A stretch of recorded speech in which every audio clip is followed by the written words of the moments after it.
Find the equation of parabola having focus at 3 by 2, 3 and equation of directrix 2x minus 3 equals to 0. अब यसको लागि चाहिँ हामीलाई सबैभन्दा सुरुमा दुईटा फर्मुला चाहिँ थाहा हुनुपर्ने हुन्छ,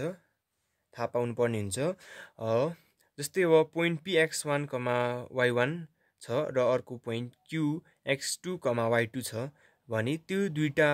बीचको डिस्टेन्स निकाल्ने फर्मुला के हुन्छ? pq equals to root under x2 minus x1 whole square plus y2 minus y1 whole square हुन्छ।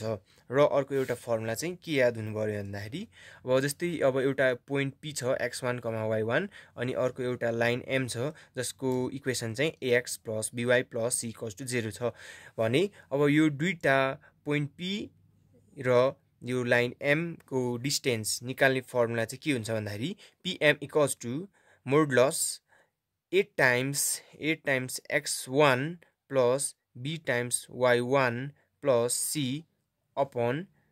Root under a square plus b square हुन्छ। मैले यो दुईटा फर्मुला चाहिँ किन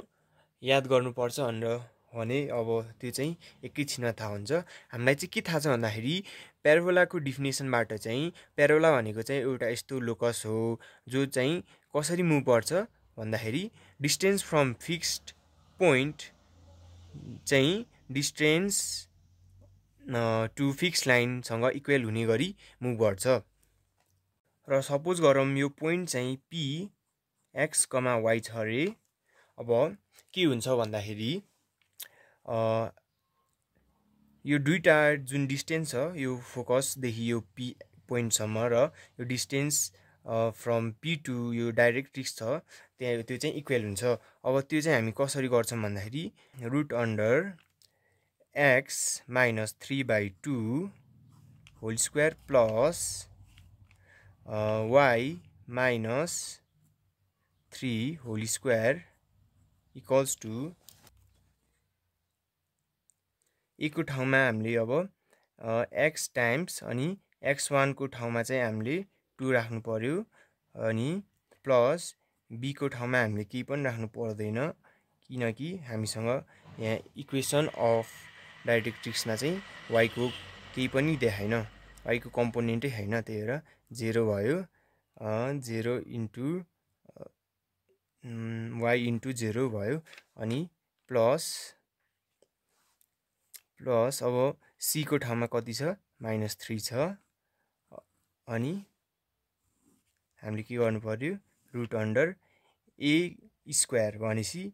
a को कम्पोनेन्ट त हामीसँग यहाँ 2 छ, 2 स्क्वायर गर्नु पर्यो र b स्क्वायरमा हामीसँग केही पनि छैन भनेपछि 0 स्क्वायर। अब यहाँ चाहिँ हामी दुईटै साइडमा स्क्वायरिङ गर्छौं किनकि यहाँ चाहिँ स्क्वायर रुट छ त्यो हटाउनु चाहिँ squaring both side we get x minus 3 by 2 whole square plus y minus 3 whole square equals to x 2x minus 3 whole square upon root 2 square 2 नै भयो 2 को स्क्वायर हुने भयो और x square minus 2 into 3 by 2x plus 3 by 2 whole square plus y square minus 6y plus 9 equals to 2x 4x square minus 12x plus 9 by 4 or 4 times। अब हामी के गर्न सक्छौं यसलाई क्यान्सल गराइदिम डाइरेक्ट मल्टिप्लाई नै गर्दिम 4 ले यता cross multiply 4x square minus 4 3 जा 4 टाइम्स 3 नै गर्दिम अहिलेको लागि प्लस 4 टाइम्स 3 स्क्वायर भनेपछि 9 by 4 यो र यो cancel plus y square 4y square minus